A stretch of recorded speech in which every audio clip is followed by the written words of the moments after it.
Yes, students, we are starting with a new accounting standard. Last session में हम लोग ने बोरोइंग कॉस्ट कंप्लीट कर दिया था. अब हम लोग एक नया अकाउंटिंग स्टैंडर्ड शुरू कर रहे हैं. सब लोग एक नया पेज लेंगे. एक बच्चे का डाउट ये था मेरे को, सर वो सेल्फ स्टडी के लिए कितने पेजेस छोड़े हम लोग? How many pages we should leave for self study questions? Let me check this.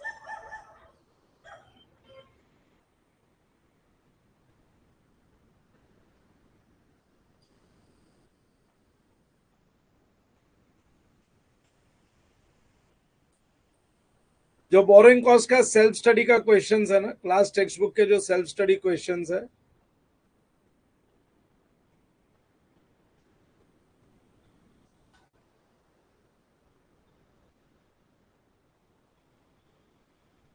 Leave 10 sides. 10 sides कितनी भी बड़ी हैंडराइटिंग होगी ना, तो 10 साइड्स में तुम्हारा कंप्लीट हो ही जाएगा. So leave 10 sides, that will be sufficient.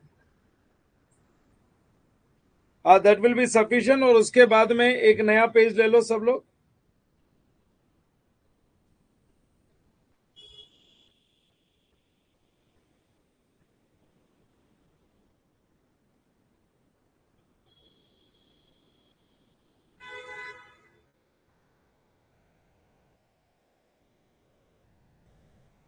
We are starting with India 16,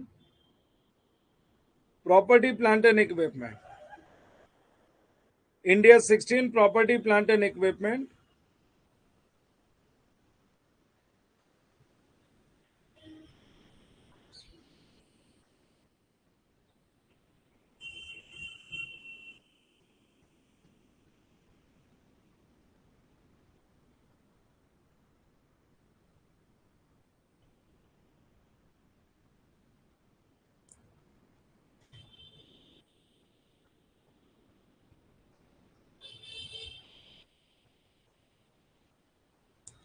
सब लोग हेडिंग देंगे India 16.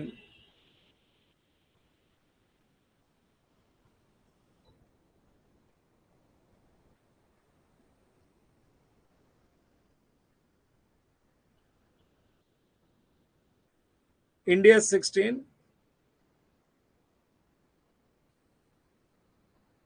property, plant,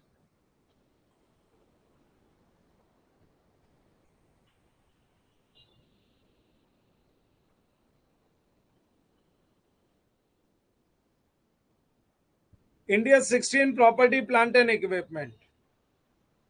India 16, property, plant and equipment.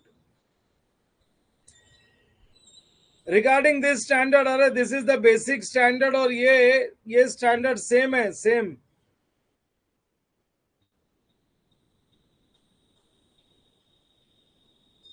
Same as new AS10, जो AS10 मैंने इंटर में करवाया था ना,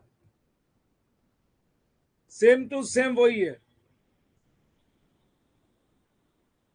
एंड फॉर एग्जाम 4 से 5 मार्क ये वाले स्टैंडर्ड से तुम कहीं ना कहीं एक्सपेक्टेशन रख सकते हो. 4 to 5 marks you will get from this. So 4 से 5 मार्क मिल सकता है ये वाले स्टैंडर्ड से तुमको. 4 to 5 मार्क्स. और बाकी है जिन्होंने मेरे से अकाउंटिंग स्टैंडर्ड 10 पढ़ा था, AS10 पढ़ा था CA इंटर में, ये मोर और लेस वही है. सो ये स्टैंडर्ड पढ़ने में तुम लोगों को कोई प्रेशर नहीं आएगा. Concept 1,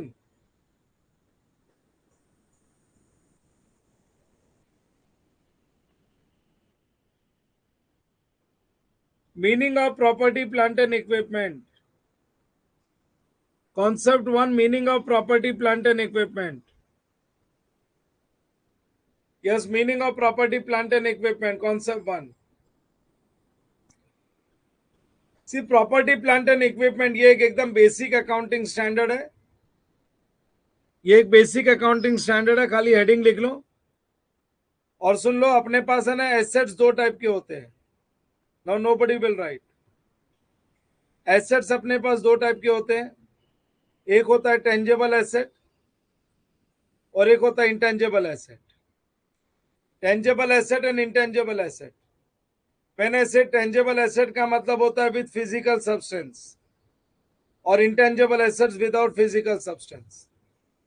without physical substance tangible assets में आ जाते हैं land, building, plant, machinery, vehicles, ये सारे के सारे आइटम्स आ जाते हैं टेंजेबल एसेट्स में। और इंटेंजेबल एसेट्स में आ जाता है patents, copyrights, trademark, technical know how. So ये आ गए इंटेंजेबल एसेट्स में। सो ये वाला स्टैंडर्ड जो है ना, ये इंटेंजेबल एसेट्स का नहीं है, ये स्टैंडर्ड है प्रॉपर्टी प्लांट एंड इक्विपमेंट। ये जो है ना, ये टेंजेबल एसेट्स का स्टैंडर्ड है। ये स्टैंडर्ड में हम लोग सीखेंगे how to determine cost of intangible asset for initial recognition. Because first time recording जो होती है ना इंटेंजेबल एसेट की, वो कॉस्ट पे होती है। फिर उसके बाद में subsequent recognition, that is maintenance expense. फिर उसके बाद इसके डेप्रिसिएशन के बारे में डिस्कशन करेंगे, और डेप्रिसिएशन के बाद डिस्पोजल और डिस्पोजल के बाद as usual disclosure. So we are going to deal with cost, identification of cost, subsequent recognition, that is after some years some expenditure, then depreciation, amortization, and disposal and disclosure. ये सब हम लोग सीखने वाले हैं। Extra point क्या आएगा? Extra point, अब एक्स्ट्रा पॉइंट कुछ नहीं है, सारे के सारे पॉइंट्स वही है जो हम लोग ने AS10 में किए थे, बट फिर भी सुन लो। एसेट वो होता है जो हम लोगों को फ्यूचर में इकोनॉमिक बेनिफिट्स देता है। एसेट वो होता है जो हमको फ्यूचर इकोनॉमिक बेनिफिट्स देता है। फ्यूचर इकोनॉमिक बेनिफिट्स देने का मतलब है, अगर आज एक मैंने मशीन परचेज की तो बैलेंस शीट के एसेट साइड में प्लांट एंड मशीनरी आएगी, या मैंने व्हीकल परचेज किया तो व्हीकल आएगा। अब ये प्लांट एंड मशीनरी से गुड्स बनेगा, गुड्स बिकेगा। सो ये प्लांट एंड मशीनरी से जो इनकम जनरेट हो रही है वो पीएनएल के क्रेडिट में आएगी। यह व्हीकल, अगर मेरा टूर्स एंड ट्रेवल्स का बिजनेस है, ये व्हीकल से मैं पैसेंजर और गुड्स ट्रांसपोर्ट करता हूं, तो वो ट्रांसपोर्टेशन से जो इनकम आएगी वो यहाँ पे आने वाली है। और ये 10 साल 15 साल जब तक लाइफ ऑफ एसेट आती रहेगी, तो वही तो बोलते हैं future economic benefits. So India 16 बोलता है इकोनॉमिक बेनिफिट्स। अरे इकोनॉमिक बेनिफिट्स तो एसेट देगा, बट इकोनॉमिक बेनिफिट्स का मतलब जरूरी नहीं है कि वो ऐसा अमाउंट वाइज पीएनएल के क्रेडिट में दिखे। क्वांटिफिकेशन इज नॉट नेसेसरी, ये क्वांटिफाई करना जरूरी नहीं है। इनडायरेक्ट इकोनॉमिक बेनिफिट्स भी चलेगा। इनडायरेक्ट इकोनॉमिक बेनिफिट्स का मतलब है फायर एक्सटिंग्विशर्स है, अपने ऑफिस में फायर एक्सटिंग्विशर्स होते हैं, वो भी प्रॉपर्टी प्लांट एंड इक्विपमेंट है। एयर प्यूरिफायर है, दिल्ली में एयर प्यूरिफायर चाहिए, बिकॉज दिल्ली में पॉल्यूशन की बहुत प्रॉब्लम है। सो वहां पे अगर एयर प्यूरिफायर लगा रखा है, वाटर प्यूरिफायर लगा रखा है, तो इससे क्या होता है ना, एयर प्यूरिफायर, वाटर प्यूरिफायर, इससे स्टाफ बीमार कम पड़ता है तो रोज वो ऑफिस आता है। एंड ऑफिस में अगर रोज आने से हमारी प्रोडक्टिविटी इफेक्ट नहीं होती है, प्रोडक्शन ज्यादा होता है, बिजनेस प्रॉपरली चलता है, तो इनडायरेक्टली इनकम जनरेट होती है। सो ये हमारे other property plant and equipment को सपोर्ट करते हैं। So quantification is not necessary. Indirect economic benefits भी है तो वो प्रॉपर्टी प्लांट एंड इक्विपमेंट है। एक और पॉइंट जो डिस्कस करने लायक है, छोटे छोटे एसेट्स होते हैं ना, डाइस, मोल्ड्स, ये छोटे छोटे एसेट्स होते हैं, इनको सबको गैदर करके एक सिंगल ग्रुप बना सकते हैं और उनको रिपोर्ट कर सकते हैं एक सिंगल पीपी। अदर एसेट्स नाम से एक पीपी उनको हम लोग शो कर सकते हैं। सो छोटे छोटे एसेट्स, बहुत सारे छोटे छोटे इमटेरियल इनसिग्निफिकेंट अमाउंट के प्रॉपर्टी प्लांट एंड इक्विपमेंट्स होते हैं। अगर वो गैदर नहीं करोगे ना, तो पीएनएल में राइट ऑफ करना पड़ेगा मटेरियलिटी कॉन्सेप्ट के हिसाब से। सो इनको गैदर करके सिग्निफिकेंट वैल्यू बन जाती है, फिर अदर एसेट्स बोल के इनको रिपोर्ट कर सकते हैं as single PP in balance sheet. अच्छा, कोई एसेट अगर ऐसा है जो गैदर नहीं हो सकता क्योंकि सिमिलर नेचर का नहीं है, और उसको हम लोग क्लब नहीं कर सकते, और अमाउंट भी मटेरियल नहीं है, तो फिर वो टेंजेबल एसेट को बैलेंस शीट में शो नहीं करना एज पर मटेरियलिटी। भले ही एसेट है लेकिन मटेरियलिटी अलाउ नहीं करती है कि उसको बैलेंस शीट में शो करो और year two year carry forward करो। सो ये कुछ इनिशियल पॉइंट्स है जो अपने को डिस्कस करने हैं कि ये जो स्टैंडर्ड है ये टेंजेबल एसेट्स का स्टैंडर्ड है। ये स्टैंडर्ड टेंजेबल एसेट्स का है, प्रॉपर्टी प्लांट एंड इक्विपमेंट। नाम पे मत जाना, वही लैंड बिल्डिंग जो फिक्स्ड एसेट्स बोलते थे वही है, सेम टू सेम जो फिक्स्ड एसेट्स बोलते थे वही है। टेंजेबल एसेट्स का स्टैंडर्ड है, इसका मतलब है इसमें इंटेंजेबल नहीं आएगा। तुम बोलोगे सर इंटेंजेबल का स्टैंडर्ड कौन सा? इंटेंजेबल का सीए इंटर में तो AS 26 था और सीए फाइनल में इंडियस 38 आ जाएगा। For CA final it will be Indians 38। So meaning of property plant and equipment, सबसे पहले meaning of property plant and equipment में ये एक टेंजेबल एसेट है। टेंजेबल एसेट का स्टैंडर्ड है fixed assets, tangible fixed assets. तो इसमें कहीं पे भी इंटेंजेबल एसेट मत ले लेना। And it should be held for use. ये एसेट यूज करने के लिए है, इसको यूज करके गुड्स और सर्विसेज प्रोड्यूस की जाती है। हेल्ड फॉर, अगर हेल्ड फॉर सेल आ जाएगा तो इन्वेंट्री हो जाएगा। It is held for use in production of goods and supply of services. Even investment property भी प्रॉपर्टी प्लांट एंड इक्विपमेंट ही है, लेकिन वो रेंट पे दे देते हैं ना, उसको रेंटल पर्पस के लिए यूज करते हैं, तो उसकी अकाउंटिंग हम लोग इंडियस 40 में करते हैं। अच्छा, एसेट में इसके कुछ कंडीशंस है। अगर कंडीशन सेटिस्फाई हो जाएंगे, 4 कंडीशन है, चारों के चारों कंडीशन अगर सेटिस्फाई हो गए तो ये प्रॉपर्टी प्लांट एंड इक्विपमेंट माना जाएगा और इंडिया 16 में इसको डील करेंगे। अगर चारों में से एक भी कंडीशन फेल हो गई तो प्रॉपर्टी प्लांट एंड इक्विपमेंट नहीं है और फिर इसको किसी और स्टैंडर्ड में डील करेंगे। So meaning of property plant and equipment में सबसे पहले मैं तुमको 4 कंडीशन बताता हूं। I will explain this 4 conditions. चलो लिखना चालू करेंगे। As per the provisions,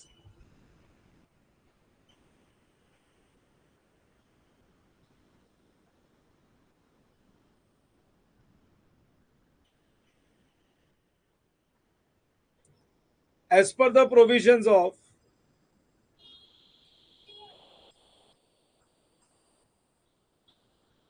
India 16, जो मैंने बोरोइंग कॉस्ट का तुम लोगों को असाइनमेंट दिया है ना, that should be completed before my next class and it should be submitted as assignment. उसका सिंगल पीडीएफ फाइल बना लेना, उससे जो तुमने नोट्स लिखे सिंगल पीडीएफ फाइल बना के अपलोड करना पड़ेगा। अगर नहीं करते हो टाइम पे तो तुम्हारा अकाउंट ब्लॉक हो जाएगा, आगे के लेक्चर्स नहीं देख पाओगे। Your account will be block, ना तो वीडियो देख पाओगे ना लाइव लेक्चर अटेंड कर पाओगे। सो वो सबमिशन करना compulsory, you have to do it.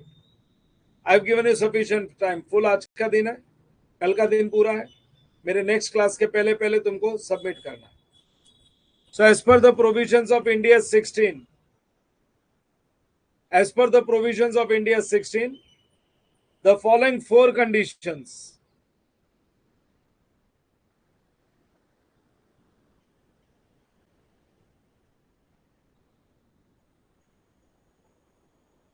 the following 4 conditions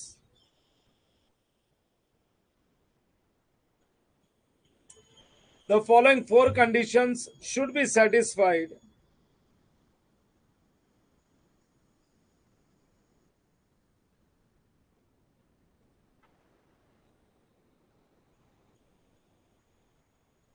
following 4 conditions should be satisfied to classify an asset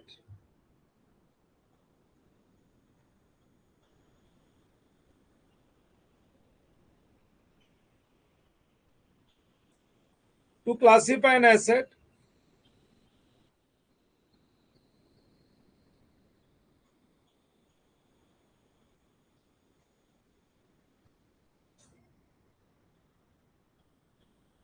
to classify an asset under the head property plant and equipment. To classify an asset under the head property plant and equipment. Number 1, सी मेरे को वो I don't understand the business because actually I am a teacher, तो मेरे को नहीं आता business. जो सारे टीचर्स अब बिजनेस करने लगे हैं कि कम आवर्स में कंप्लीट करो, कम आवर्स रहेगा तो बच्चे लेंगे, अगर ज्यादा आवर्स होगा तो बच्चे कोर्स नहीं लेंगे, नहीं लेते तो नहीं लेंगे, लेकिन जो भी कोर्स परचेज करेगा ना वो एक्चुअली पास होएगा। तुम्हारा सबसे क्रूशियल ईयर है जिसके लिए तुम लोग अपने आप से खेल नहीं सकते हो। This is the most crucial year. 10th standard में सबसे ज्यादा पढ़ाई की थी और 10th स्टैंडर्ड के क्लासेस को सबसे ज्यादा फीस भी दी थी तुमने, जो कि सबसे अनइम्पॉर्टेंट ईयर था। 10th स्टैंडर्ड में तुम 50-60% से भी पास हो जाते अगर दिमाग है, और अगर कम परसेंटेज भी आता तो चलता था, खुद से पढ़ के दे सकते थे, कम मार्क्स भी चलते थे, कोई फर्क नहीं पड़ता है। लेकिन यहाँ पे तुमको पढ़ना पड़ेगा और काफी टाइम इन्वेस्ट करना पड़ेगा। यहाँ पे तुम टीचर से डिस्काउंट भी मांगते हो, जहाँ पे नहीं मांगना चाहिए। यहाँ पे तुम लोगों को आर्स भी कम चाहिए। सो ये गलत तरीका आ गया, बिकॉज सीए फाइनल तुमको कब चमत्कार दिखाएगा ना मालूम नहीं पड़ेगा, अचानक से ऐसा पेपर आ जाएगा कुछ नहीं मालूम पड़ेगा। सो शॉर्ट ड्यूरेशन का काम नहीं है, you have to do things exhaustively. Exhaustively तुम लोग से होता नहीं है, एक्चुअली तुमको एग्जॉस्टिव का मतलब ही नहीं मालूम। काफी सारे बच्चों को एग्जॉस्टिव का मतलब ही मालूम नहीं होता एग्जॉस्टिव क्या होता है। That's the reason I do things exhaustively, that तुमको ज्यादा कुछ नहीं करना पड़े, खाली मेरा मटेरियल फॉलो करना पड़े। सो मेरे को नहीं आता शॉर्ट में करना, ना मैं शॉर्ट में करने वाला हूं, मैं डिटेल में करता हूं। एंड मेरे को बिजनेस भी नहीं करना है, I don't want to do business also. I am a teacher, just I want to teach. तुमको हर एक चीज सिंप्लीफाई करके दूंगा, मेरा नोट्स में लिखवा के दूंगा। एक बार मेरे को लिखाने में टॉपिक कंप्लीट करने को टाइम लगता है, एक बार टॉपिक कंप्लीट हो गया तो तुमको नोट्स रीड करने में टाइम नहीं लगेगा, तुम्हारी स्पीड बढ़ जाएगी, ऑटोमेटिकली तुम्हारी स्पीड बढ़ जाएगी। सो मैं हर स्टैंडर्ड में हर टॉपिक में मैं डिटेल में जाने वाला हूं, मेरे को शॉर्ट में काम करना नहीं आता है। और करना तो आता है, झाड़ू लगाना तो मेरे को भी आता है, बट अगर मैंने शॉर्ट में काम किया तो तुमको कई अटेम्प्ट्स लग जाएंगे। सो जो करवाता हूं, जितने दिन स्टैंडर्ड चलता है उसका रिपीटेशन रिवीजन करते रहो। अब ये स्टैंडर्ड शुरू किया, प्लीज इसका रिवीजन करते रहना। As per the provisions of India 16, 4 condition है। Condition number 1, it should be tangible fixed asset.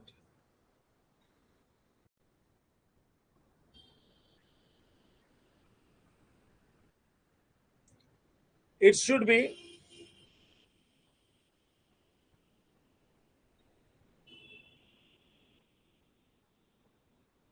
tangible fixed asset.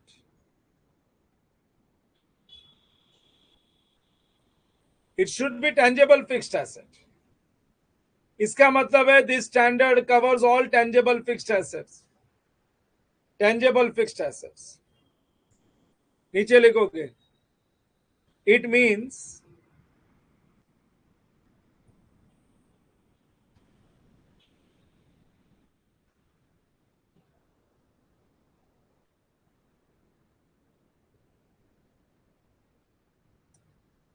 this standard will cover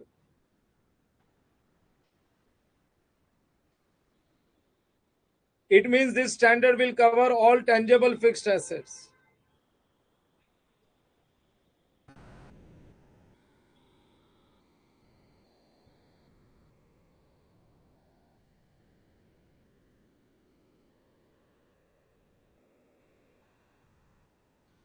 It means this standard will cover all tangible fixed assets.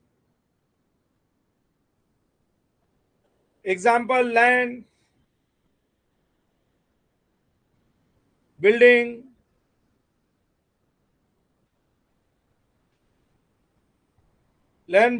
furniture,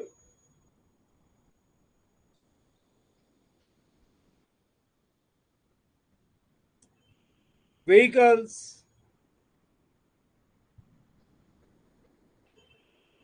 plant,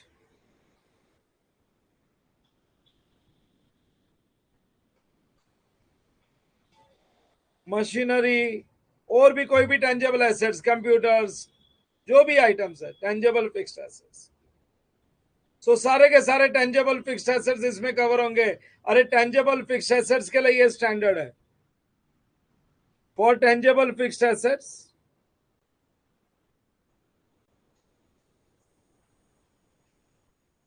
for tangible fixed assets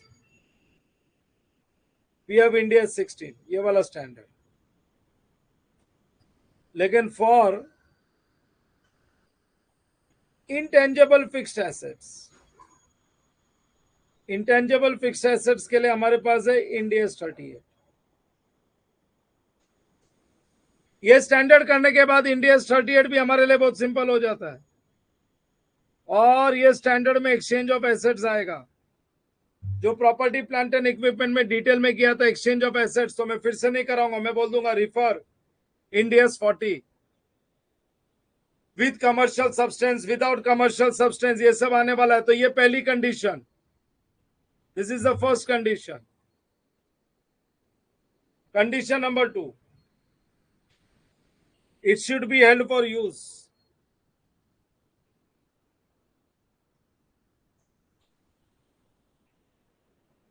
मैंने पूरा course तुमको recorded class में भी upload करके दिया है, जिन बच्चों को जल्दी कंप्लीट करना होता है।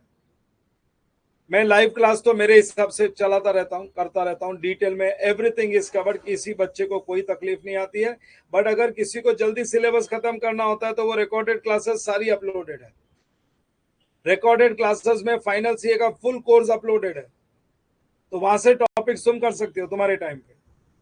सो अपने कोर्स में दो चीजें, एक तो लाइव क्लास है, लाइव पोर्टल में लाइव क्लास जो भी होती है वो लेक्चर्स 2 घंटे के अंदर 3 घंटे में अपलोड हो जाता है, विद इन 24 आवर्स तो अपलोड हो ही जाता है। और रिकॉर्डेड क्लास में सारे के सारे टॉपिक्स अपलोडेड है, ऑलरेडी अपलोडेड है। सो कंडीशन नंबर टू, पहली कंडीशन हो गई, it should be a tangible fixed assets. Condition number 2 है, it should be held for use.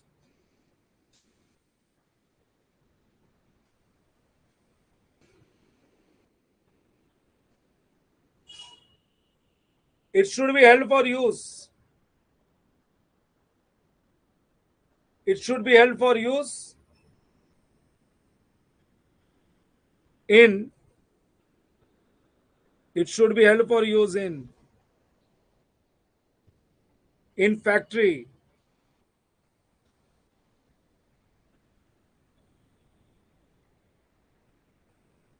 for production of goods,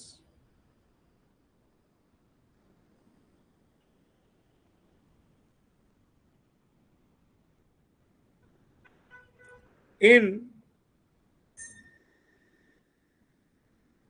office,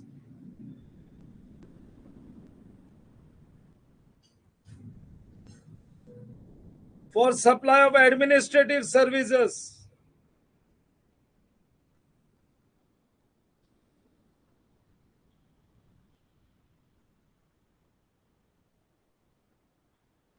and in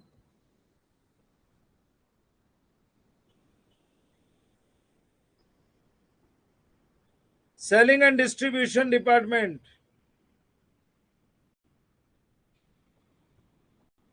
in selling and distribution department,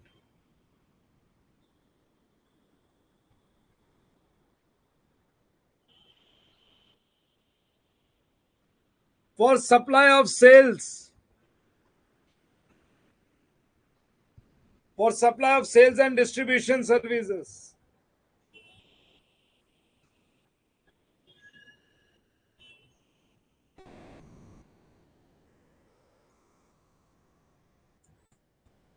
factory में machines use होती है जिससे goods produce होता है, जिससे goods produce होता है। ऑफिस में कंप्यूटर, फर्नीचर, ये सब एडमिनिस्ट्रेटिव सर्विस देते हैं। सेलिंग एंड डिस्ट्रीब्यूशन, मेरे पास डिलीवरी वैन है, मेरे पास एक शोरूम है जहां से मैं गुड्स बेचता हूं, वो सेल्स सर्विस हो गया। डिस्ट्रीब्यूशन के लिए मेरे पास डिलीवरी वैन है। सो ये सारे के सारे tangible assets. In short, it is held for use for production of goods and supply of services, for production of goods and supply of services. It is held for use in factory, It is held for use in factory. It is held for use in office. It is held for use in selling and distribution department, and for production of goods and supply of services. Or.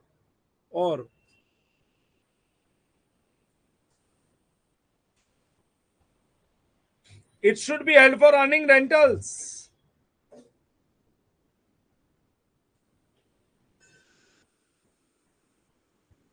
इससे production of goods और supply of services तो होते ही हैं. It should be held for earning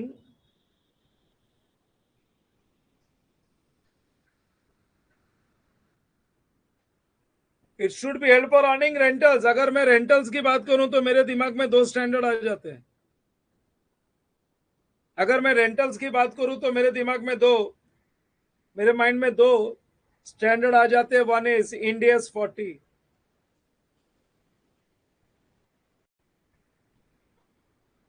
one is Ind AS 40, that is investment property. तुमने recently किया हुआ है.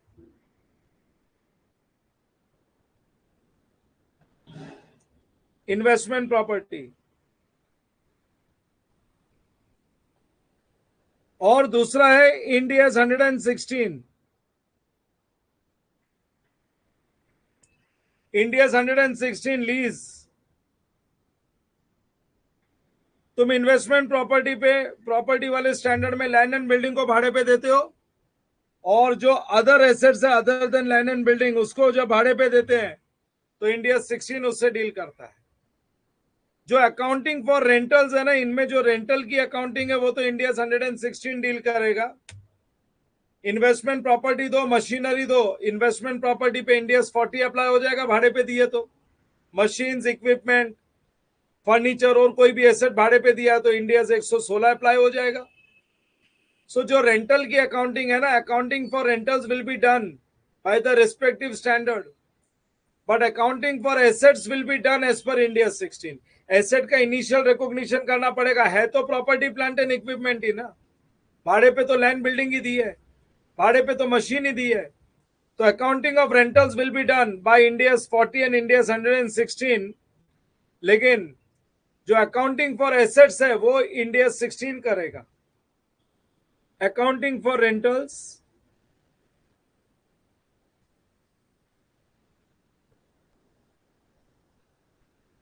accounting for rentals,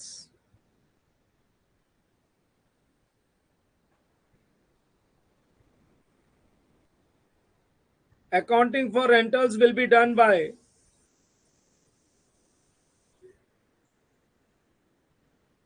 Ind AS 40 and 116, but accounting for assets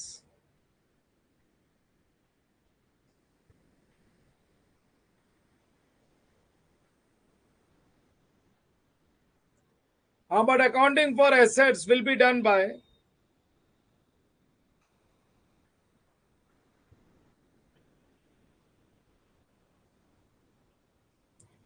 accounting for assets will be done by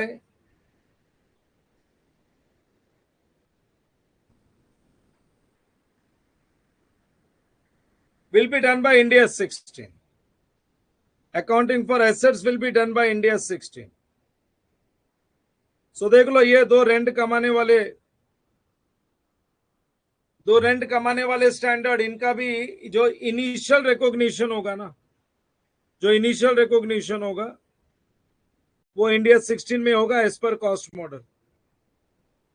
as per cost model.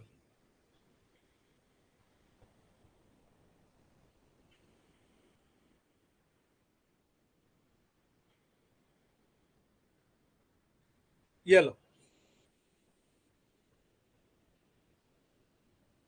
सो अभी तक तो अपने दो condition ही सिखाई है मैंने. एक तो टेंजेबल फिक्स्ड एसेट्स होना चाहिए, दूसरा हेल्ड फॉर यूज होना चाहिए. हेल्ड फॉर यूज होना चाहिए. Now the third one is third condition. अरे एसेट वो होता है जो हमको इकोनॉमिक बेनिफिट्स दे. जो इकोनॉमिक बेनिफिट्स नहीं दे सके वो एसेट नहीं. It should have some economic benefits for the enterprise.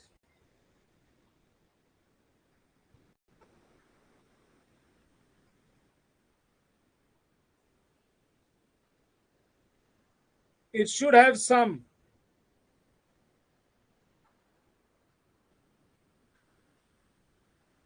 economic benefits.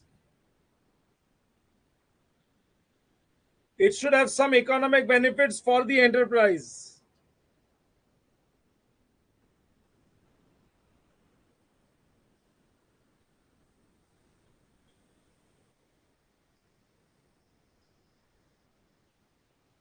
Economic benefits for the enterprise का मतलब है, मैं बताता हूं, मैंने सोनी हैंडीकैम कैमरा परचेज किया. I purchased it, and that was for nearly about 60-70,000 rupees. 75,000 का मैंने सोनी हैंडीकैम लिया. It's a good camera. I thought that I will record my class, live class, as well as I will record my lectures by using this camera. But लाने के बाद मेरे को पता चला this is not USB device. When I connected with my computer, वो directly connect ही नहीं हुआ. आजकल कैमरास ऐसे आते हैं, जो भी कैमरास होते हैं, वेब कैम्स होते हैं या रिकॉर्डिंग के लिए जो कैमरास होते हैं, यूएसबी कैमरास होते हैं. द मोमेंट तुम यूएसबी डिवाइस से कनेक्ट करो और वो तुम्हारे कंप्यूटर में, लैपटॉप में, डेस्कटॉप में शुरू हो जाता है.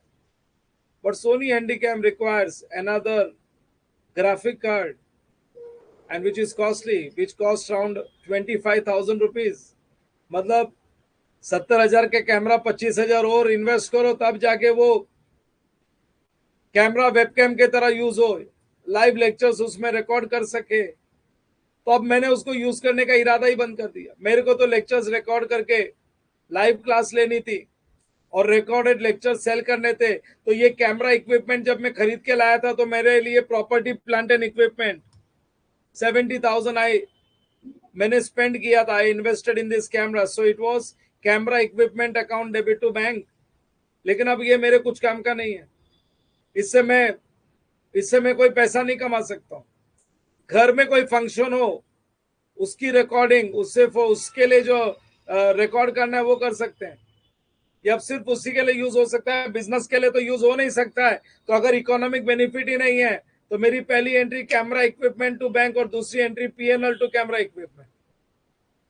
दूसरी entry PNL to camera equipment to bank पहली एंट्री, और दूसरी entry profit and loss to camera equipment. और नरेशन आएगा being loss due to change in technology, या being loss due to change in technology बोलूंगा, क्योंकि ये नए टेक्नोलॉजी वाले जो कैमरास है वो यूएसबी कैमरास होते हैं. सो मैं इसको यूज नहीं कर पाया. इक्विपमेंट है, भले ही एसेट है, लेकिन मेरे बिजनेस में ये 1 रुपए की भी इनकम नहीं देगा, तो मैं उसको प्रॉपर्टी प्लांट एंड इक्विपमेंट नहीं मानूंगा. I will not treat it as property plant and equipment. मेरी 2 एंट्री पास हो जाएगी. पहली एंट्री खरीदने की, दूसरी एंट्री इसको पूरा का पूरा पीएनएल में एक्सपेंसेस राइट ऑफ कर दूंगा. सो इकोनॉमिक बेनिफिट्स होना चाहिए. एसेट वो होता है जिसमें इकोनॉमिक बेनिफिट जरूरी नहीं आज ही दे रहा है, इकोनॉमिक बेनिफिट्स देने का पोटेंशियल भी अगर है तो वो प्रॉपर्टी प्लांट एंड इक्विपमेंट है. इकोनॉमिक बेनिफिट्स देने का अगर पोटेंशियल है, फ्यूचर में भी देगा, तो भी वो प्रॉपर्टी प्लांट एंड इक्विपमेंट. लेकिन इकोनॉमिक बेनिफिट्स है ही नहीं, then it cannot be shown as property plant and equipment. And the last condition is its cost should be known to enterprise.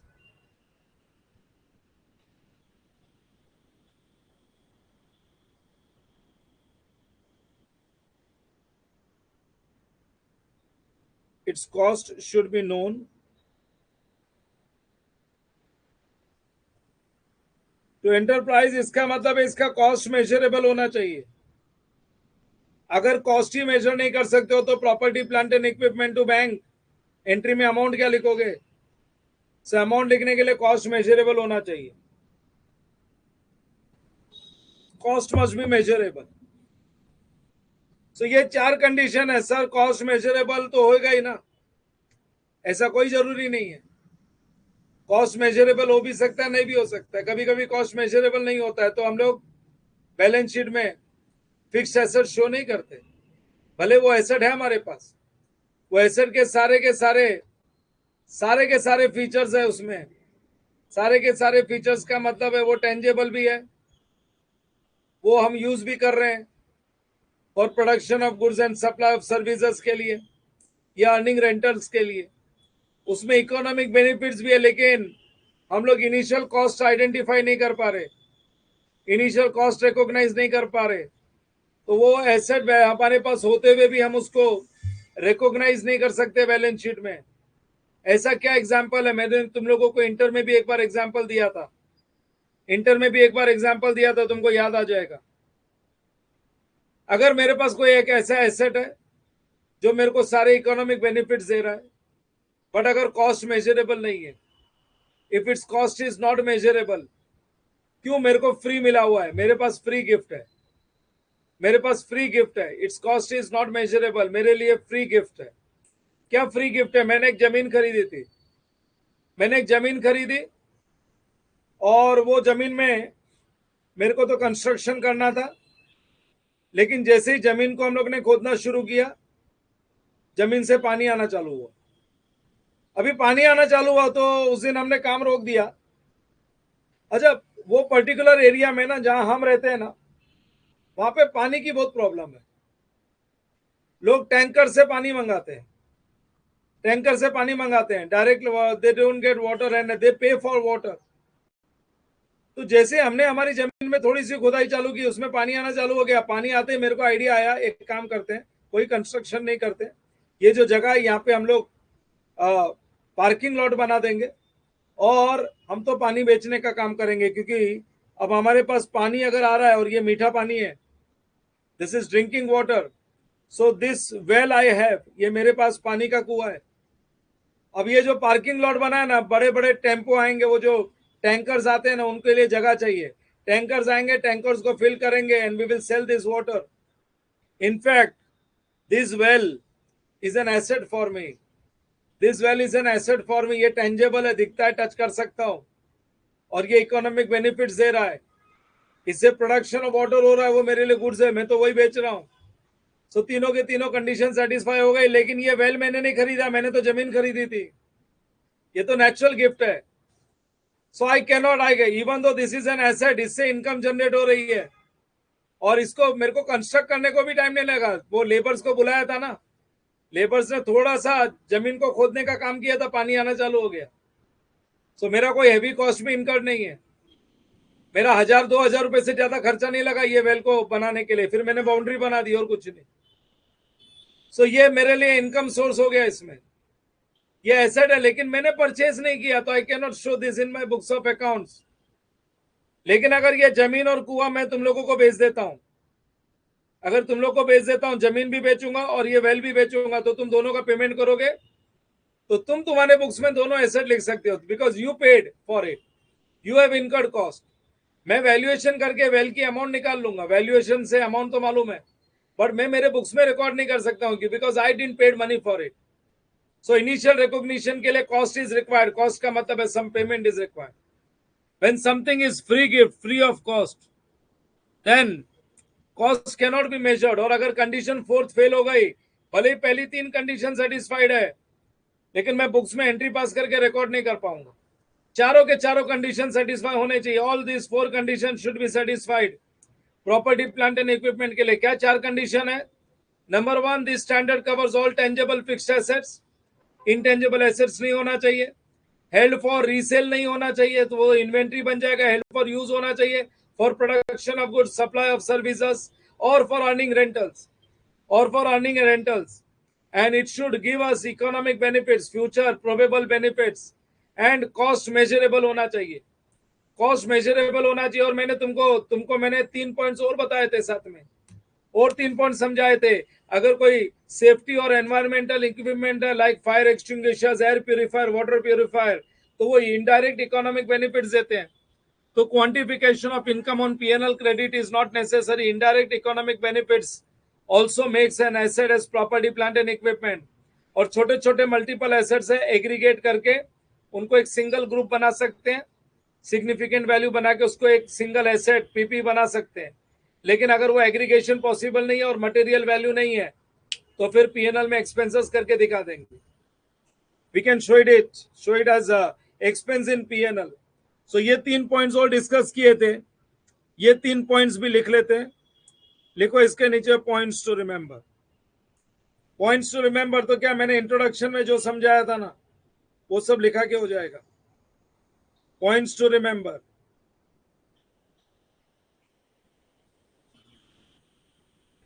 points to remember.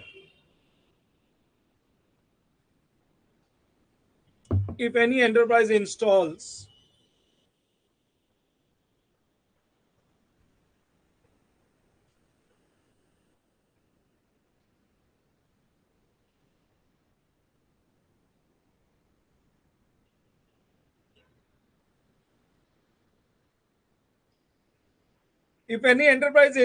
safety and pollution control equipments,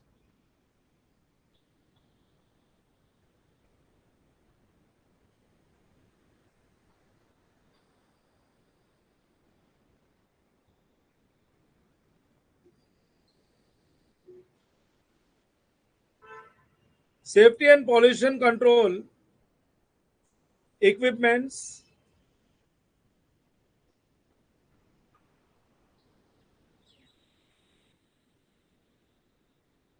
safety and pollution control equipments, that is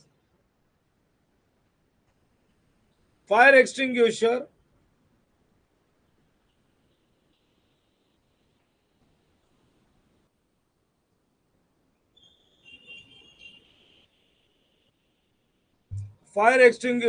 air purifier,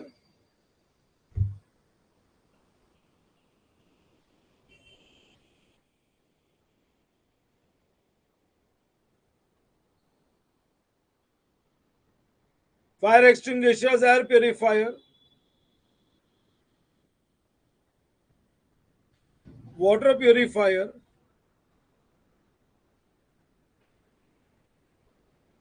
a water purifier, any such other equipment like, right, etc. Then these assets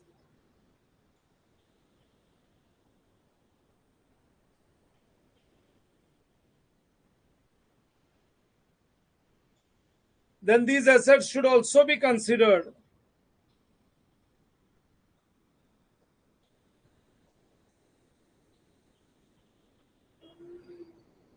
then these assets should also be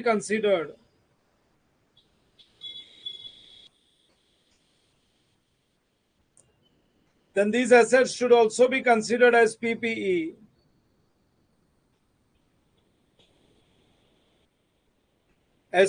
because these assets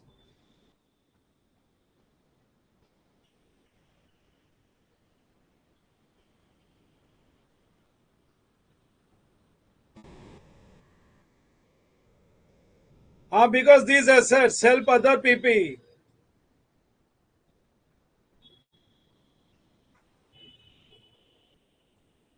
These assets help other PPE to perform better.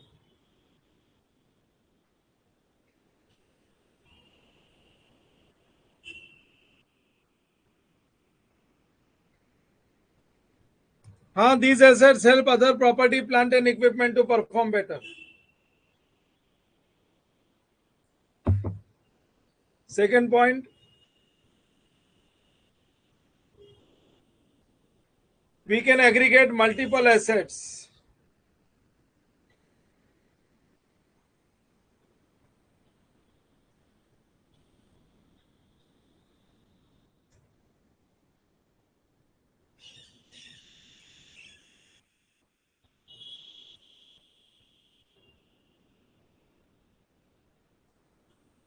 We can aggregate multiple assets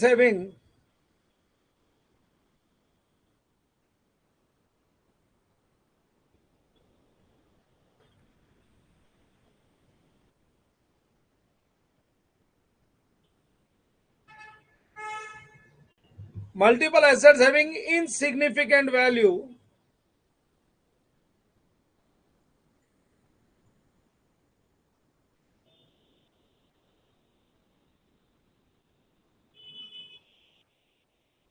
we can aggregate multiple assets having insignificant value as single asset. as single PPE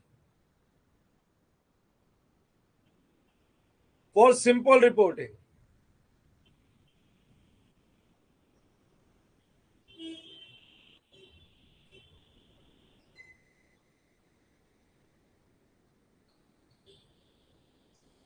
Examples of such assets is molds, dies,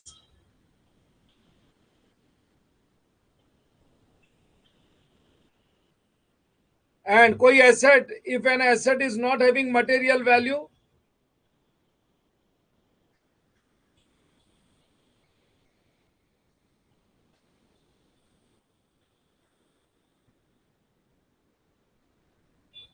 if an asset is not having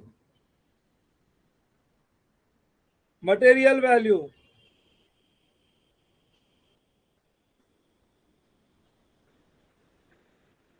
if an asset is not having material value, then it can be expensed.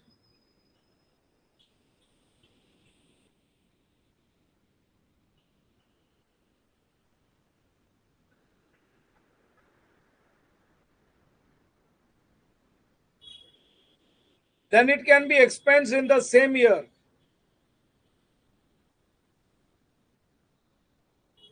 Expense in the same year का मतलब है PNL में उसको हम लोग expense दिखा सकते हैं in the same year instead of capitalisation.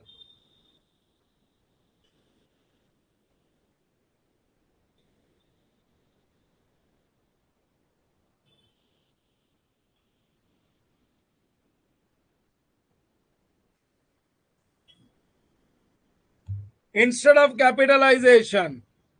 और ये materiality depends on the size of organisation. मेरे लिए जो एसेट मटेरियल है हो सकता है एक बड़े कंपनी के लिए वो एसेट इमटेरियल हो depending on the size of organisation.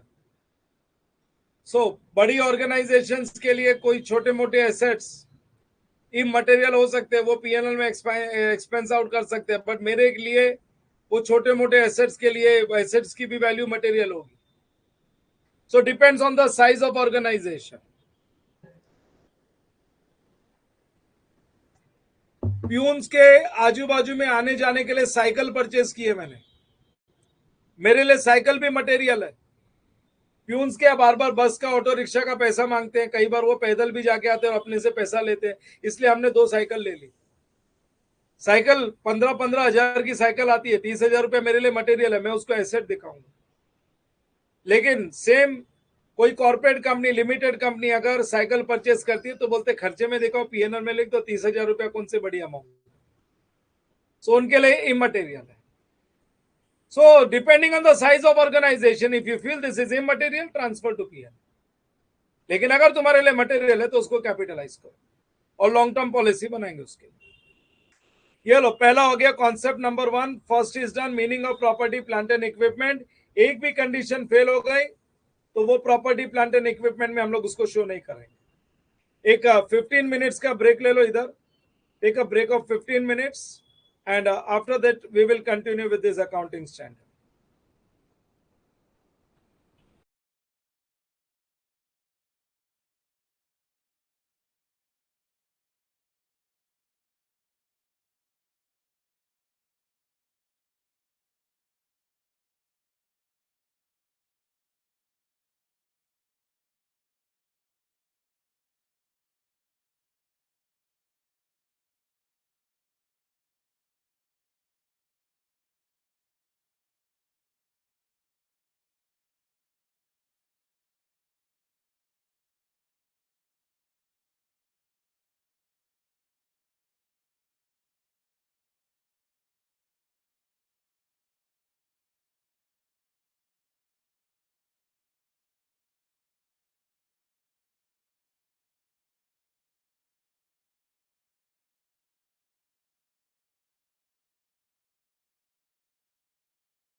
All of you mark your presence.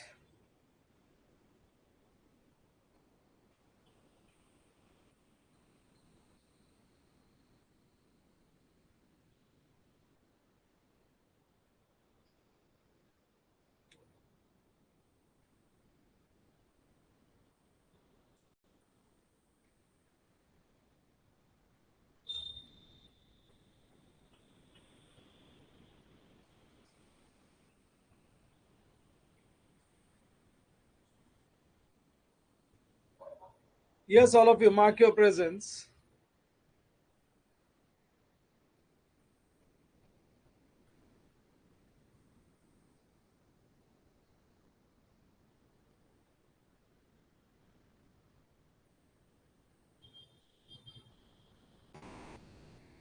Concept number 2.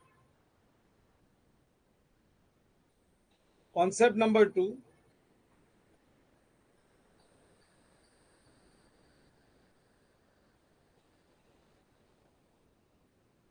Concept number 2, assets out of scope.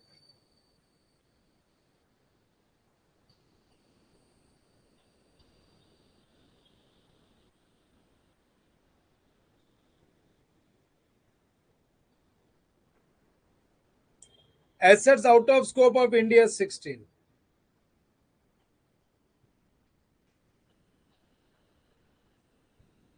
Assets out of scope of India 16. Assets out of scope of India 16. दे दो heading.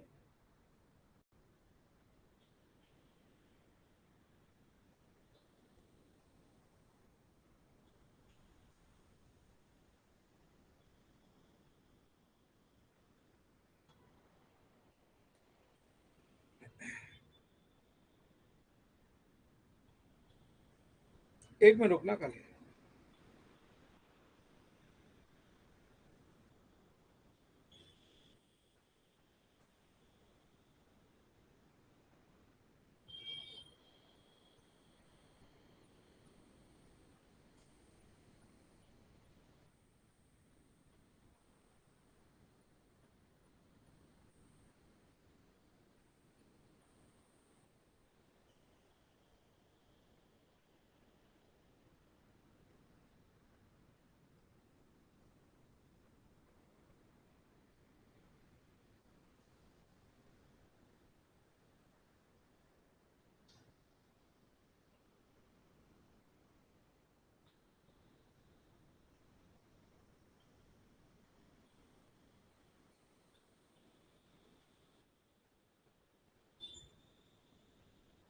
मैं कल का जो miss किया था वो हो गया क्या complete?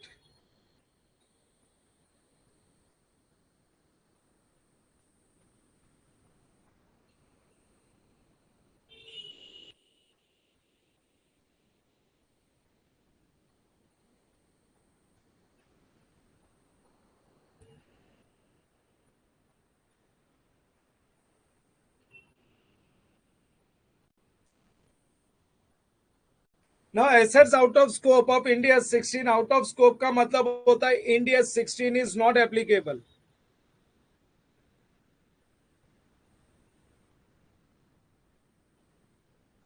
India 16 is not applicable.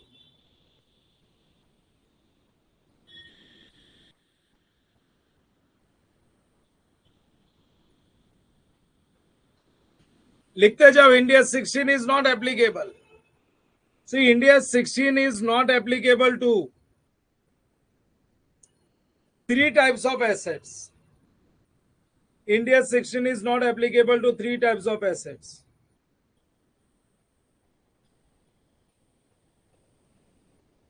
तीन टाइप के एसेट्स को इंडिया 16 एप्लीकेबल नहीं है. मैंने तीन डिवीजन कर लिया. सबसे पहला है biological assets.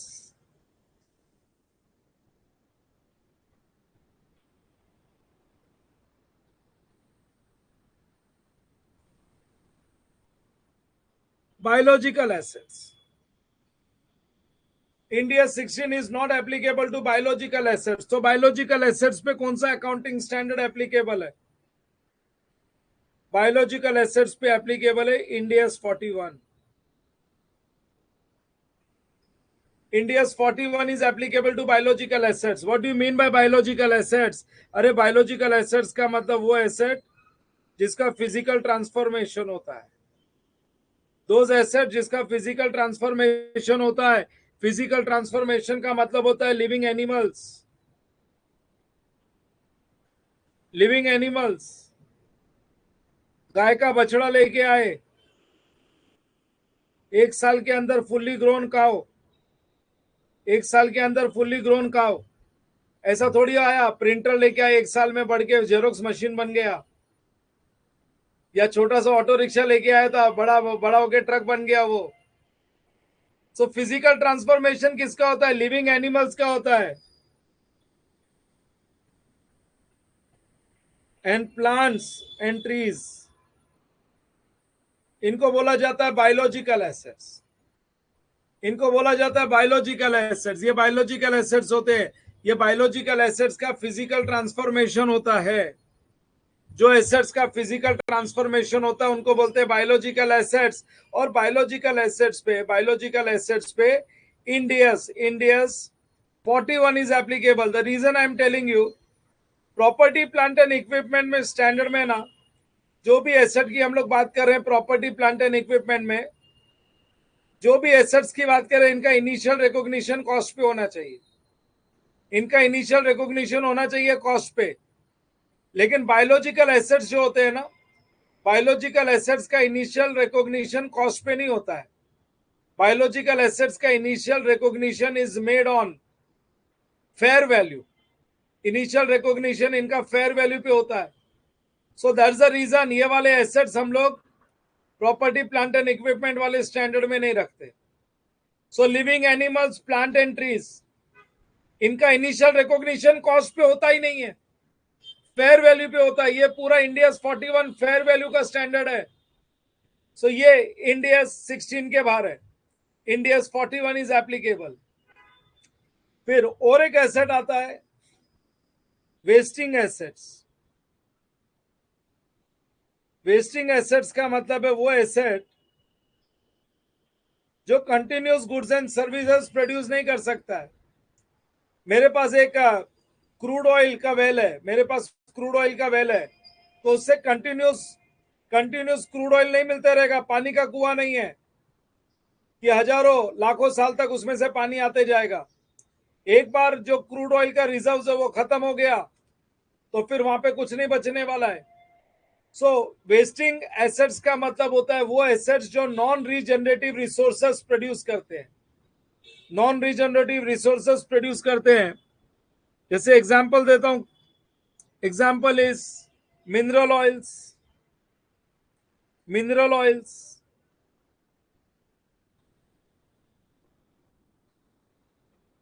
mineral oils, ores, gases, and other non-regenerative resources. Other non-regenerative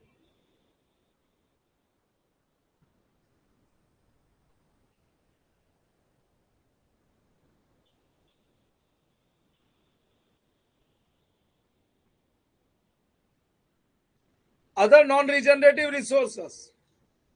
सो इस टाइप के जो एसेट्स होते हैं ना, जो नॉन रीजनरेटिव रिसोर्सेस प्रोड्यूस करते हैं, ऐसे एसेट्स को हम लोग प्रॉपर्टी प्लांट एंड इक्विपमेंट में डील नहीं करते। इसके लिए अलग से एक अलग अकाउंटिंग स्टैंडर्ड है। We have a separate accounting standard on this, and that accounting standard is Ind AS 106। India's 106. India's 106 is not part of CA final syllabus. ये तुम्हारे सिलेबस में नहीं है। India's 106 is applicable on this. So wasting assets पे India 16 apply नहीं होता। Physical transformation होने वाले एसेट्स, बायोलॉजिकल एसेट्स पे इंडिया 16 अप्लाई नहीं होता है। और एक एसेट पे इंडिया 16 अप्लाई नहीं होता है, that is retired assets. What do you mean by retired assets? अरे रिटायर्ड एसेट्स का मतलब है मैं मशीनरी यूज कर रहा था, लेकिन अब मैं नई मशीनरी लेके आ गया, पुरानी मशीनरी मैंने बेचने के लिए रख दी। मैं फैक्ट्री में गुड्स प्रोड्यूस कर रहा था, लेकिन नई फैक्ट्री बना ली, पुरानी फैक्ट्री अब बेचने के लिए रख दी। बेचने के लिए जो कंडीशन वो के वो कंडीशन में मेरे को बेचना है। मशीनरी जो कंडीशन में वो के वो कंडीशन में बेचना है, अब मैं उसको यूज नहीं करने वाला हूं, तो मैंने एसेट को रिटायरमेंट दे दिया। अगर एसेट को रिटायरमेंट दे दिया ना, तो ये 5 कंडीशन है नहीं, जो 4 कंडीशन है उसमें पहली कंडीशन तो सेटिस्फाई होती है, it is a tangible asset, लेकिन now it is not held for use. ना तो हेल्ड फॉर यूज है, ना मैं उससे इकोनॉमिक बेनिफिट्स कमाने वाला हूं। दो कंडीशन फेल हो गई तो ये प्रॉपर्टी प्लांट एंड इक्विपमेंट के स्टैंडर्ड से निकल जाता है, और इस पे अप्लाई होता है Indians 105। Indians 105 that is non current assets held for cell. तो इस पे इंडिया 16 अप्लाई नहीं होगा, यहां पे अप्लाई होगा। इनको हम लोग बोलेंगे नॉन करंट। रिटायर्ड एसेट्स का मतलब है non current assets, non current assets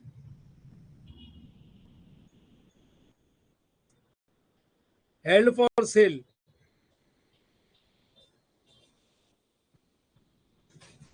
non current assets held for cell, और ये टाइप के एसेट्स पे इंडियस 105 अप्लाई होता है, वो तुम्हारे सिलेबस में है। इंडियस 105 में कराऊंगा तुम लोगों को। Non current assets held for sale, हाँ non current assets held for sale. So ये 3 टाइप के एसेट्स पे India 16 is not applicable. Biological assets, wasting assets, वो एसेट्स जो कंटिन्यूस रिसोर्सेज नहीं दे सकते, एक बार सारे रिसोर्सेज एक्सट्रैक्ट हो गए तो एसेट की वैल्यू 0 हो जाएगी, उन पे इंडियस 106 अप्लाई होगा। Retired asset that is S non current assets held for sale. हाँ, लेकिन मैं बायोलॉजिकल एसेट्स पे आऊंगा। ये जो बायोलॉजिकल एसेट्स की हमने बात की ना, living animals and plant, biological assets में लिविंग एनिमल्स पे तो इंडियस 41 अप्लाई होगा।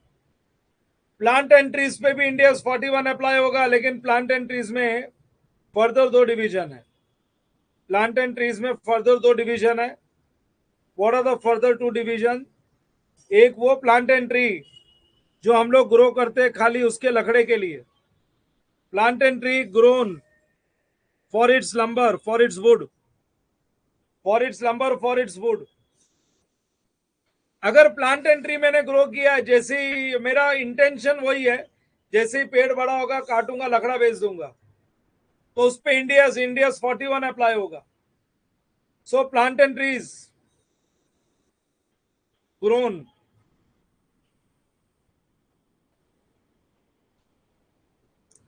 with intention,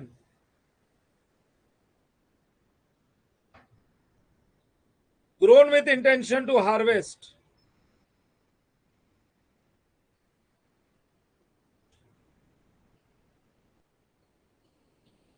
हार्वेस्ट का मतलब है cut, grown with intention to harvest और cut for its lumbar.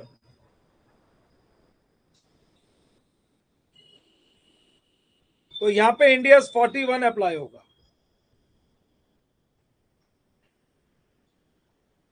Indians 41 apply होगा, लेकिन अगर प्लांट एंड ट्रीज मैंने ग्रो किया है, अगर मैंने प्लांट एंड ट्रीज ग्रो किया है with intention to sell its fruits,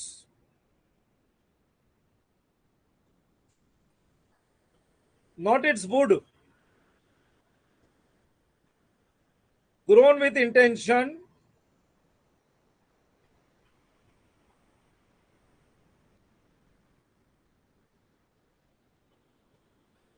to sell its fruits,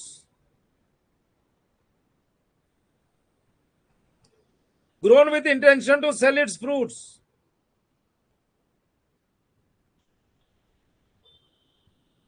इनको बोला जाता है bearer plant, grown with intention to sell its fruit, and not with intention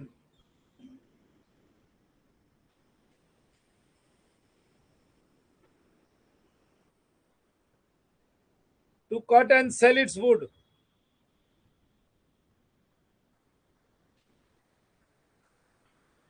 Not with the intention to cut and sell its wood. अगर ऐसा मेरा intention है तो इस पे अप्लाई होगा, India 16.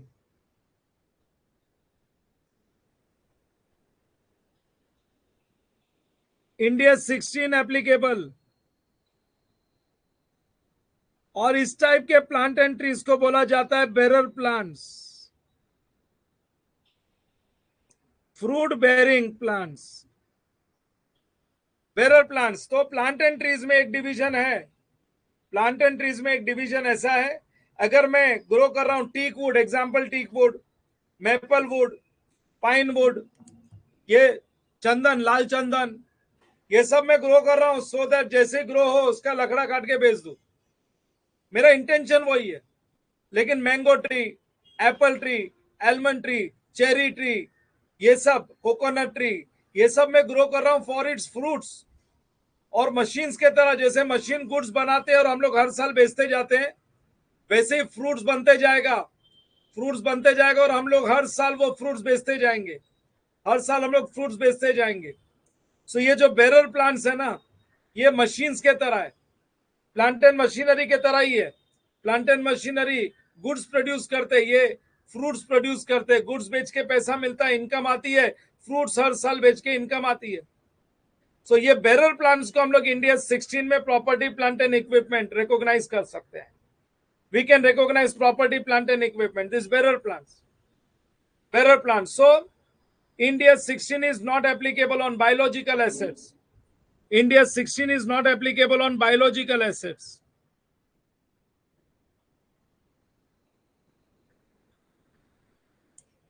India 16 is not applicable on biological assets. It is not applicable on wasting assets. That is, assets producing non-regenerative resources and assets held for sale, not held for use. That is non-current assets held for sale. उस पे India's 105 लगेगा, wasting assets पे India's 106 और biological assets पे India's 41, living animals पे India's 41. Plant and trees में, जो plant and trees में ग्रो कर रहा हूं for its would, for its lumbar, उस पे India's 41.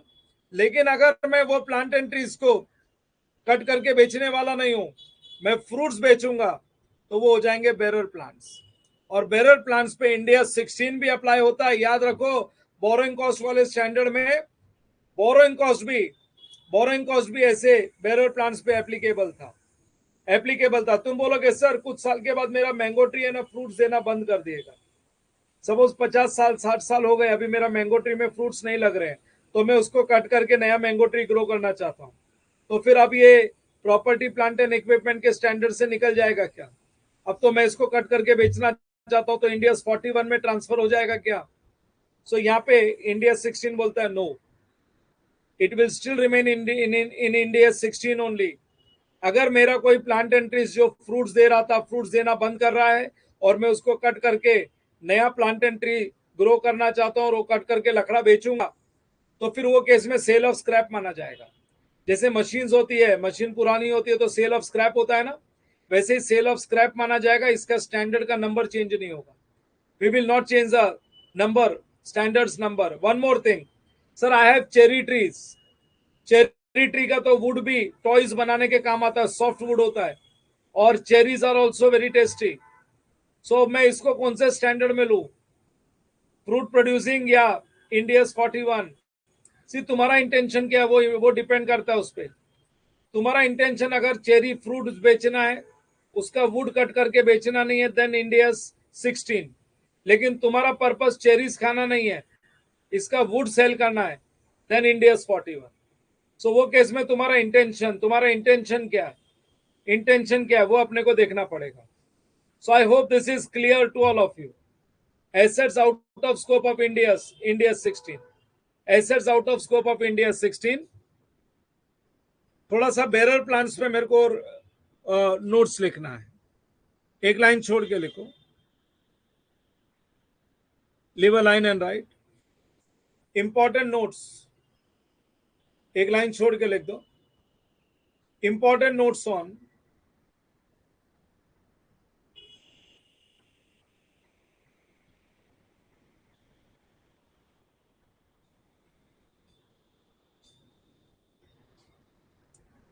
important notes on bearer plants.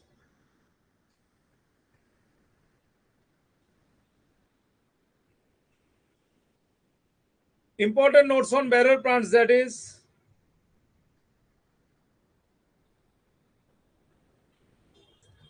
important notes on bearer plants, that is fruit producing trees.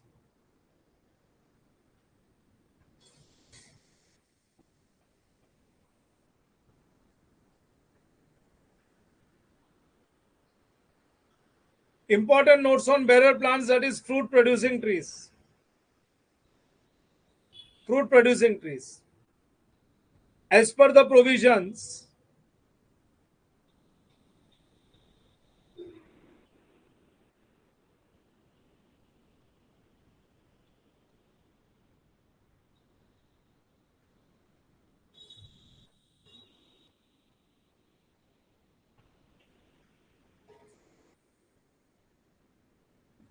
as per the provisions of India 16,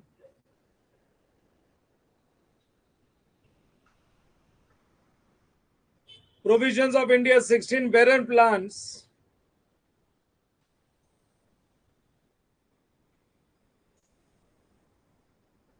bearer plants are not biological assets.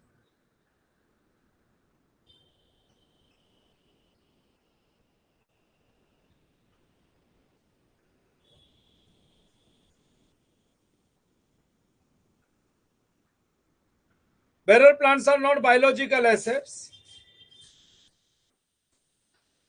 but these plants should be considered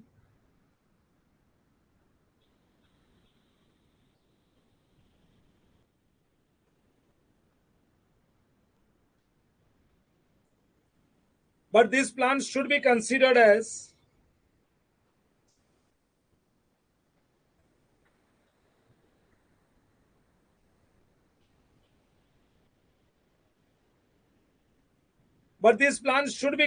as property, plant and equipment. Should be considered as property, plant and equipment, full stop. The following conditions should be satisfied.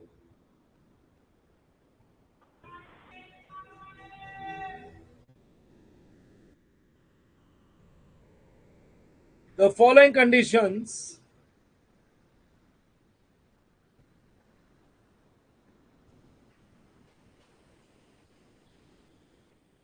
should be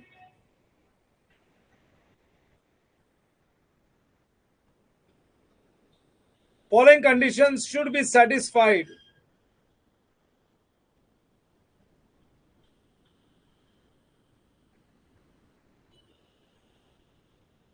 Following conditions should be satisfied to classify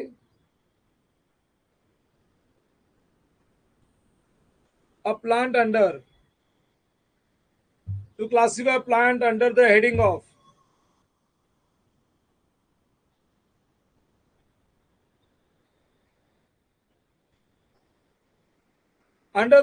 bearer plant.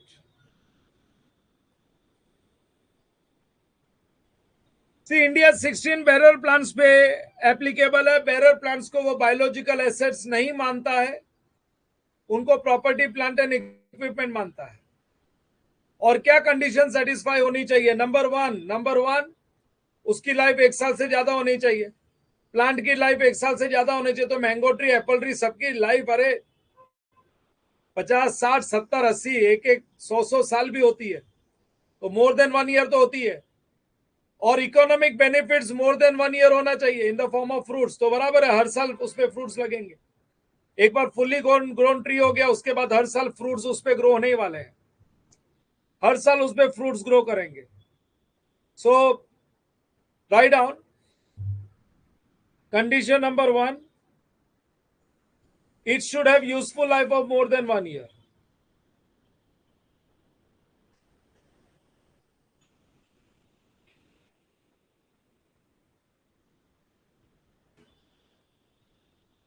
It should have useful life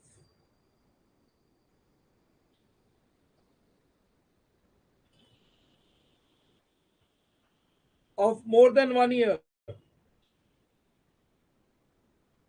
It should have useful life of more than 1 year. And number two, it should give economic benefits.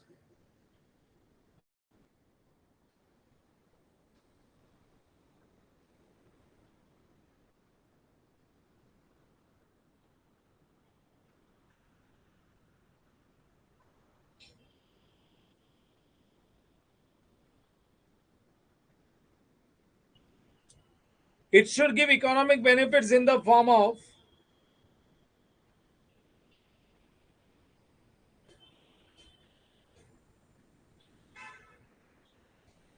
in the form of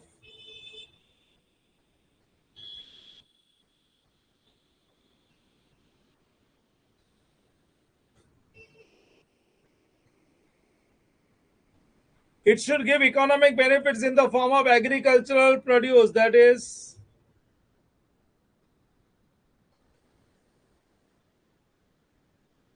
fruits. Examples of bearer plants: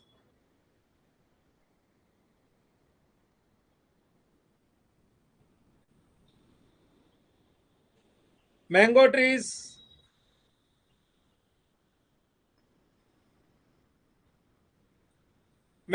apple trees, coconut tree,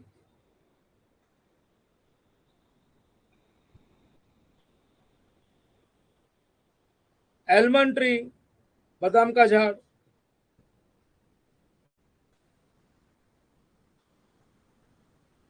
almond tree, cherry tree,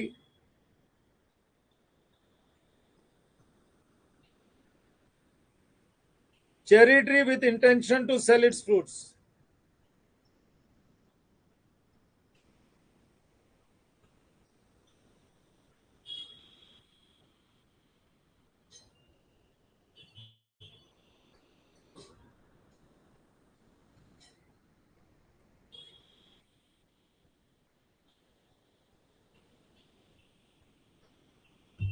Sell its fruits, etcetera. क्योंकि मैंने cherry tree का example दिया था ना, जिसका would भी toys बनाने के काम आता है. सॉफ्ट वुड होता है, सॉफ्ट वुड से टॉयज बनते हैं. So this trees are grown. वो ट्रीज जो हम लोग ग्रो करते हैं फॉर इट्स लंबर, वो फिर इसमें नहीं आता. द ट्रीज जो हम लोग ग्रो करते हैं फॉर इट्स वुड, वो इसमें कवर नहीं होता है. वो इंडिया 41 में कवर होता है. Teak wood, maple wood, pine wood, ये सब जो होते हैं ना, ये सब हम लोग बेरल प्लांट्स नहीं बोलते हैं. नीचे लिखो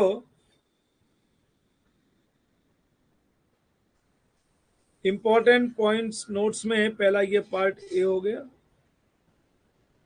barrel plants. Part B, if any tree. अच्छा, ये जो मैंने एग्जांपल्स दिए ना, एक मिनट रुक जाओ. ये जो एग्जांपल्स दिए ना, ये सारे के सारे ट्रीज हम लोग ग्रो करते हैं not with an intention to sell its lumber. ये एग्जांपल में ही कंटिन्यू करो.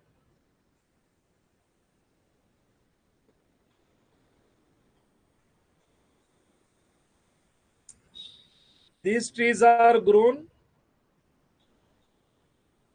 These trees are grown for fruits.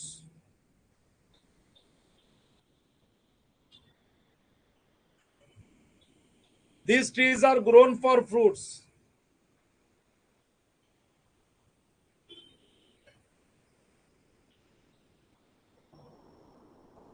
Grown for fruits and not with an intention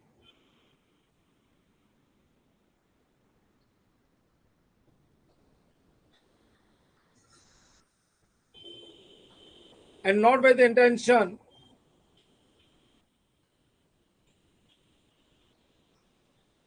to sell its lumber. Not with intention to sell its lumber, that is wood logs. Lumber का मतलब होता है wood logs. ये part A complete हो गया। Now part B.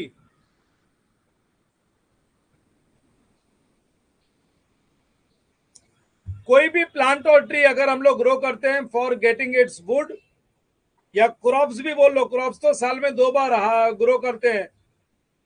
Rabi crop and rabi and खरीफ 2 बार होता है, साल में 2 बार खेती होती है। क्रॉप्स भी ग्रो करते हैं, हार्वेस्ट करते हैं, ग्रेन्स अलग, और जो फॉडर है वो कैटल्स के लिए, काउ बफेलोस, उनका खाना बन जाता है। तो ये सब बेरर प्लांट्स नहीं माने जाते, ये सबको इंडिया 41 में डील करना चाहिए। So if any tree,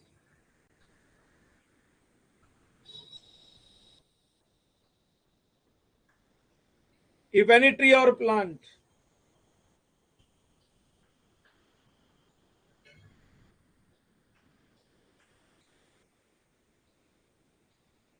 if any tree or plant is grown with an intention,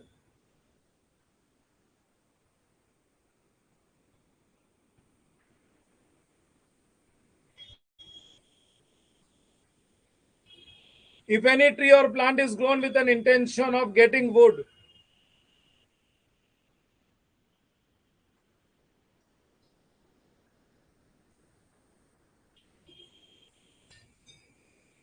intention of getting wood or crops, intention of getting wood or crops, then it will be considered as biological asset.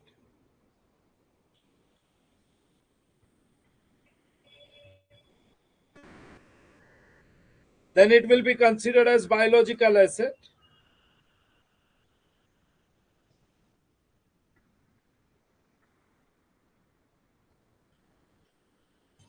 Then it will be considered as biological asset, and India's 41 is applicable.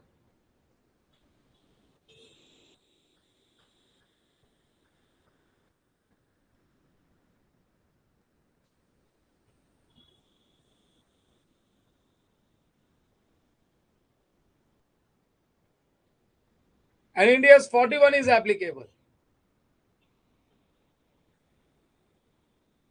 India's 41 is applicable on it. Example,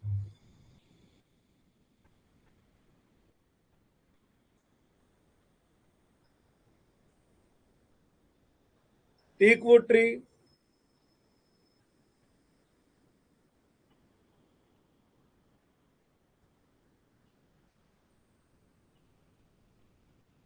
teak wood tree, pine wood tree,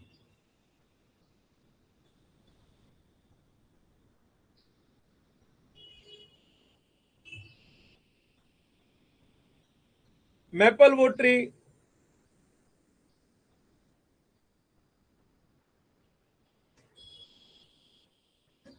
are crops like wheat, maize, bajra.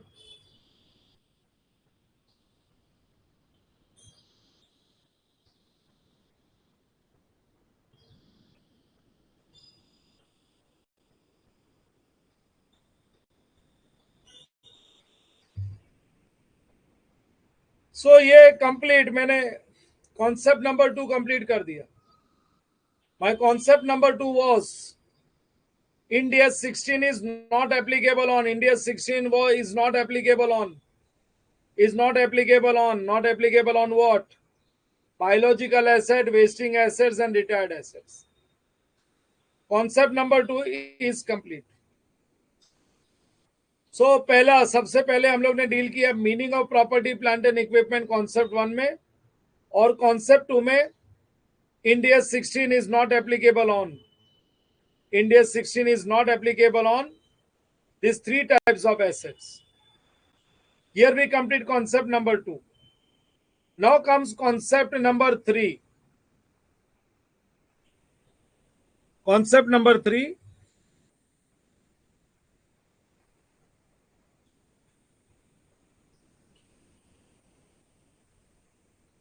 concept number 3, initial recognition of PPE.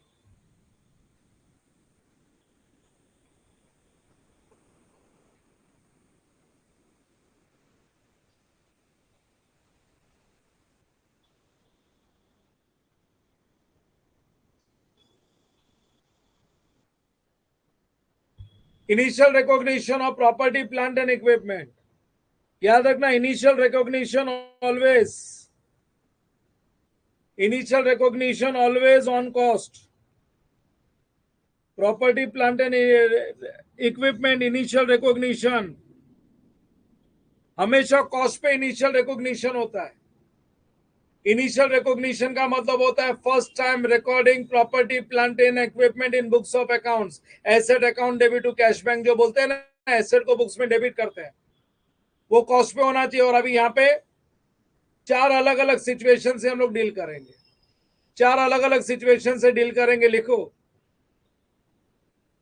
Right on, as per the provisions,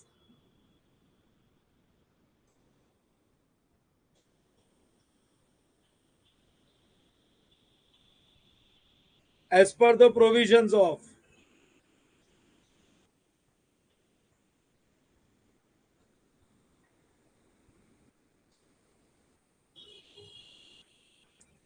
as per the provisions of India's 16 cost of PPE,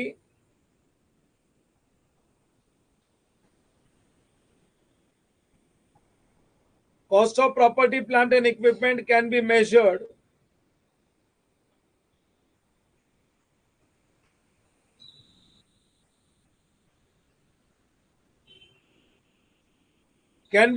at the time of initial recognition,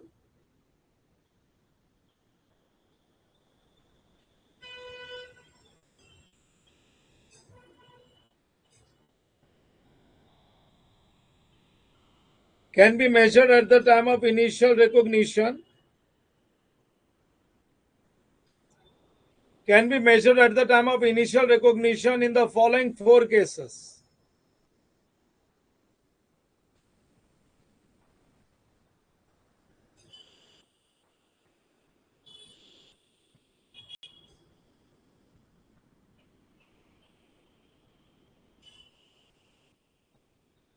In the following four cases. In the following four cases, number one, ready to use asset.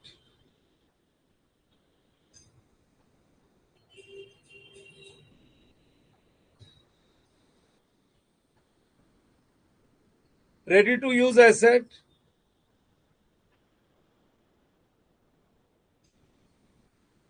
by immediate payment.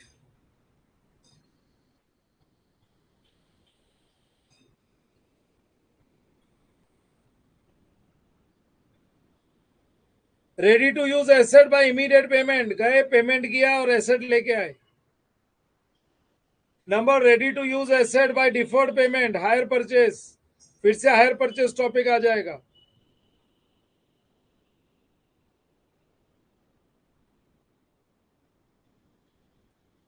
Ready to use asset by deferred payment,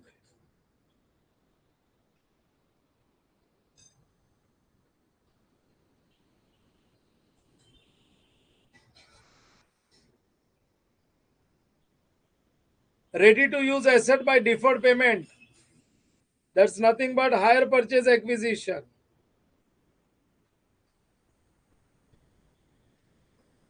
ये higher purchase topic का knowledge काम में आएगा।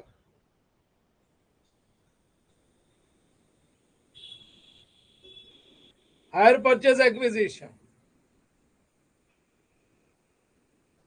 And number three, self constructed asset, जो हम लोग खुद construct करेंगे, रेडी टू यूज नहीं है।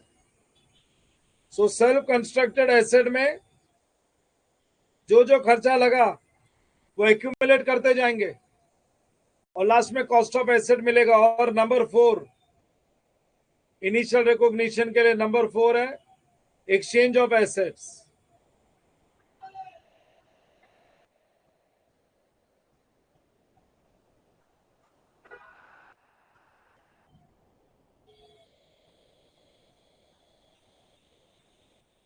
सो इनिशियल रिकॉग्निशन के ये चार केसेस, एक एक इंडिविजुअल केस देखेंगे। एक बार ये केस कंप्लीट हो गया तो फिर हम चले जाएंगे सब्सिक्वेंट रिकॉग्निशन पे, फिर हम लोग चले जाएंगे measurement, that is presentation in balance sheet पे, फिर आ जाएगा डेप्रिसिएशन, फिर आ जाएगा डिस्पोजल एंड डिस्क्लोजर। सो ये इनिशियल रिकॉग्निशन, जो initial recognition of property plant and equipment है, अब इसमें टाइम लगेगा। Initial recognition of property plant and equipment में टाइम लगेगा। ये 4 केसेस है, एक एक केस में अलग अलग डिस्कस करते जाऊंगा, एक एक केस को मैं अलग अलग डिस्कस करते जाऊंगा। सो अब इनमें टाइम लगने वाला। सो ये इनिशियल रिकॉग्निशन में अगले क्लास में पिकअप करता हूं, बिकॉज आज शुरू करके फिर ज्यादा कर नहीं पाएंगे। So I don't want to keep it in between. So मैंने एक ब्रीफ बैकग्राउंड दे दिया। अब हम लोग आगे के लेक्चर में इनिशियल रिकॉग्निशन करेंगे, और मैं ट्राई करूंगा कि मेरे नेक्स्ट क्लास में 7 से लेकर 10:30 तक पूरा मैं इनिशियल रिकॉग्निशन ये चारों कंप्लीट कर दूं। इनिशियल रिकॉग्निशन एक लेंथी पार्ट है, सो एक सिंगल लेक्चर में पूरा इनिशियल रिकॉग्निशन हम लोग कंप्लीट कर देंगे। We will complete the whole thing of initial recognition. चलो, that's it, we will stop it here. हम लोग यहाँ पे स्टॉप कर रहे हैं आज का लेक्चर। एंड जो जो करवा है प्लीज रिवीजन करते रहो, रिवीजन करते रहना, because it will be very useful. अगर रिवीजन करते रहोगे तो स्टैंडर्ड कंप्लीट होते होते स्टैंडर्ड पे ग्रिप आ जाएगा। वो कितना भी डिफिकल्ट स्टैंडर्ड होने दो, कितना भी डिफिकल्ट होने दो। अभी संडे को, coming Sunday, I will be completing your Ind AS 21। Ind AS 21 complete करने के बाद में I will start on Sunday a new accounting standard. Sunday to Sunday एक नया अकाउंटिंग स्टैंडर्ड चलेगा, वो एसेट बेस्ड नहीं चलेगा। वीकडेज में एसेट बेस्ड चलेगा। ये पीपी कंप्लीट होने के बाद इंटेंजिबल आ जाएगा। इंटेंजिबल कंप्लीट होने के बाद में आ जाएगा non current assets held for cell. वो कंप्लीट होने के बाद आ जाएगा इंपेयरमेंट ऑफ एसेट्स, फिर आ जाएगा बायोलॉजिकल एसेट्स। तो लाइन से एसेट्स के अकाउंटिंग स्टैंडर्ड्स चलते जाएंगे। वो कंप्लीट होने के बाद आ जाएगा लीज वाले एसेट्स, लीज अकाउंटिंग। तो मेरे वीकडेज में जो टॉपिक्स चलेंगे ना, वो सारे के सारे टॉपिक्स वही रहने वाले जो एसेट वाले अकाउंटिंग स्टैंडर्ड है। तुम्हारा मॉड्यूल नंबर 3 आई थिंक, तुम चेक करो जो नया मॉड्यूल है उसमें मॉड्यूल नंबर 3 में एसेट बेस्ड अकाउंटिंग स्टैंडर्ड्स है। और Sunday to Sunday I will be taking new accounting standard not related to assets. So ये तरीके से अपना चलते जाएगा। और in depth coverage I am going to do in depth coverage. तुमने पहले किया हो या नहीं किया हो, मैं तो स्क्रैच से स्टार्ट करके पूरा एंड करूंगा। चलो, that's it, we will stop today's class here so that in next class we can start with initial recognition. Bye bye, all of you can leave for the day.